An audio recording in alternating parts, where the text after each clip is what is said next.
আরেকটি সিরিজ হার এড়ানোর লড়াই বাংলাদেশ দলের। ডাম্বুলাতে আজ সিরিজের দ্বিতীয় টি-20 ম্যাচে স্বাগতিক শ্রীলঙ্কার বিপক্ষে নামছে বাংলাদেশ দল। সমস্যা আক্রান্ত বাংলাদেশ দল বলা ভালো, কারণ হচ্ছে সমস্যায় আক্রান্ত এই দলটি কিন্তু এই মুহূর্তে কোনোভাবেই ভালো করতে পারছে না, না ব্যাটিং না বোলিংয়ে কিংবা নেতৃত্বের দিক থেকে লিটন কুমার দাসের অধীনে কিন্তু বাংলাদেশ দল একেবারেই ভালো করতে পারছে না। ইতিমধ্যে লিটন কুমার দাসের নেতৃত্বে বাংলাদেশ দল 7টি টি-20 হেরেছে একটানা এবং 7টি টি-20তেই তিনি কিন্তু টস হেরেছেন। এখন ডাম্বুলাতে কিন্তু বাংলাদেশ দলকে অবশ্যই জিততে হবে যদি তারা সিরিজ বাঁচাতে চায়। 3 ম্যাচের এই সিরিজে ইতিমধ্যে 1-0 ব্যবধানে এগিয়ে রয়েছে শ্রীলঙ্কা এবং খুব সহজেই তারা কিন্তু পাল্লে খেলেতে 7 উইকেটে হারিয়েছে বাংলাদেশ দলকে। এই যে লিটন কুমার দাস ব্যাটে বলে এবং নেতৃত্বে এমন অবস্থায় রয়েছেন, তার অধীনে বাংলাদেশ দল ঘুরে দাঁড়াতে পারবে কিনা। বাংলাদেশ দল যেরকম একাদশ নিয়ে গত ম্যাচে নেমেছে, সেই একাদশ নিয়ে অনেক সমালোচনা হয়েছে, অনেক ধরনের আলোচনা হয়েছে এবং অনেক ধরনের কটাক্ষ কিন্তু হয়েছে এবং তীব্র সমালোচনার পর এখন এই ম্যাচটিতে বাংলাদেশ দল খুব বেশি পরিবর্তন কি আনতে পারবে? সম্ভবত পারবে না, কারণ হচ্ছে জাকির আলী অনেকের উরুর পেশিতে কিন্তু টান লেগেছে, যার কারণে তিনি হয়তোবা এই ম্যাচটিতেও খেলতে পারবেন না। এই ক্ষেত্রে বাংলাদেশের কিন্তু এমনভাবে দলটি গড়া হয়েছে যেখানে কিন্তু খুব বেশি ব্যাটিং অপশন নেই এবং একগাদা পেসার রাখা হয়েছে এই দলটিতে, যার কারণে পেস অপশনে হয়তোবা একটি পরিবর্তন আসতে পারে। সেই ক্ষেত্রে মুস্তাফিজুর রহমান হয়তোবা একাদশে ঢুকতে পারেন। গত ম্যাচে বাংলাদেশ দল মুস্তাফিজুর রহমানকে ছাড়া খেলেছে এবং টি-20 ফরম্যাটে অপরিহার্য এই ক্রিকেটারকে ছাড়া খেলার কারণে অনেকেই কিন্তু অনেক ধরনের সমালোচনা করেছেন এবং তীব্র সমালোচনার মুখে হয়তোবা এবার মুস্তাফিজুর রহমান ফিরতে পারেন। সেই ক্ষেত্রে তাসকিন আহমেদ কি একাদশের বাইরে যাবেন? কারণ হচ্ছে তাসকিন আহমেদ গত ম্যাচে কিন্তু একেবারেই ভালো করেননি, খুবই আলগা বোলিং করেছেন এবং বোলিং দেখে মনে হয়েছে পুরো নিয়ন্ত্রণ তিনি রাখতে পারছেন না বলের উপরে, যার কারণে কিন্তু প্রচুর পরিমাণে রান দিয়েছেন পাওয়ার প্লেতে, আর সেই পাওয়ার প্লের কারণেই কিন্তু শ্রীলঙ্কা জয়ের পথে অনেকখানি এগিয়ে গেছে। সেই ক্ষেত্রে হয়তো মুস্তাফিজুর রহমান এই ম্যাচে ফিরতে পারেন। তবে বাংলাদেশের টিম ম্যানেজমেন্ট যেরকম অদ্ভুত কিছু সিদ্ধান্ত নেয়, সেই ক্ষেত্রে আসলে তাসকিন আহমেদ এই একাদশের বাইরে যাবেন এটি নিশ্চিত করে বলা যাচ্ছে না। হয়তোবা সেখানে তানজিম হাসান সাকিব কিংবা মোহাম্মদ সাইফুদ্দিনের মধ্যে যে কোনো একজন বাদ করতে পারেন। সেই ক্ষেত্রে হয়তোবা মুস্তাফিজুর রহমান নয়, হয়তোবা হাসান মাহমুদ, শরীফুল ইসলামের মধ্যেও কেউ একাদশে আসতে পারেন।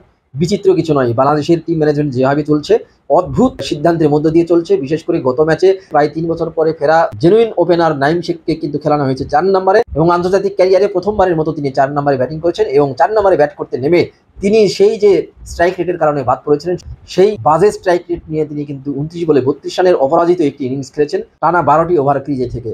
সেই নাইম শেখকে আবারও কি 4 নম্বরে খেলানো হবে? দেখা যাক টিম ম্যানেজমেন্ট অন্য কিছু ভাবে কিনা, কারণ লিটন কুমার দাস তো সর্বশেষ 13টি টি-20 ইনিংসে মাত্র 224 রান করেছেন, তার এভারেজ কিন্তু 17+। দেখা যাক এই ম্যাচে তিনি আবারও ওয়ান ডাউনে নামেন কিনা এবং ওয়ান ডাউনে নেমে আবারও খেলাটাকে নষ্ট করেন কিনা। যেভাবে গত ম্যাচে তিনি 11 বলে 6 রান করে পুরো মোমেন্টামটাই নষ্ট করে দিয়েছেন, বিশেষ করে যেখানে 6 ওভারে 54 রান করেছিল বাংলাদেশ দল পাওয়ার প্লেতে, ওই সময় ওয়ান ডাউনে নেমে লিটন কুমার দাস 11 বলে 6 রান করে বাংলাদেশের স্কোরটাকে স্লো করে দিয়েছেন, আর সেইটিই কিন্তু চাপ বাড়িয়েছিল। এইবারে নাইম শেখ যদি ওয়ান ডাউনে নামেন হয়তোবা সেটি ভালো সিদ্ধান্ত হতে পারে। তো বাংলাদেশের একাদশে খুব বেশি পরিবর্তন আনার সম্ভাবনা নেই, এটি হয়তোবা একটি উলটপালট হবে বা পেস বোলিংয়ে হয়তোবা একটি পরিবর্তন আসবে, যেটি বলছিলাম।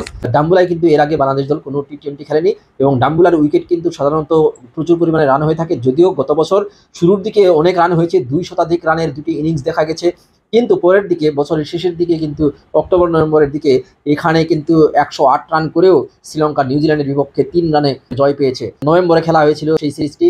আরেকটি ম্যাচে কিন্তু শ্রীলঙ্কা 140 রান করে 5 রানে জিতেছে, অর্থাৎ 135 রানে গুটিয়ে দিয়েছে নিউজিল্যান্ডকে। অর্থাৎ এখানে কিন্তু একই সাথে স্পিন এবং পেস নির্ভর 2 ধরনের উইকেট রয়েছে। হাই স্কোরিং উইকেট এখানে রয়েছে একটি, কোন উইকেটে খেলা হবে শেষ পর্যন্ত সেটি হয়তো বুঝে শুনেই একাদশ সাজাবে শ্রীলঙ্কা। তবে শ্রীলঙ্কার একাদশেও খুব বেশি পরিবর্তন আসার খুব বেশি সম্ভাবনা নেই, কারণ হচ্ছে ব্যালান্সড একটি টিম। যদি এখানে ওয়ানেন্দু হাসারাঙ্গা সেরে ওঠেন সেই ক্ষেত্রে হয়তো বা তিনি একাদশে ঢুকবেন, এটি একটি পরিবর্তন আসতে পারে, এছাড়া কোনো পরিবর্তন আসার সম্ভাবনা কিন্তু সেভাবে নেই। তো বাংলাদেশ দল প্রথমবারের মতো ডাম্বুলায় খেলতে যাচ্ছে, নতুন অভিজ্ঞতা হতে যাচ্ছে।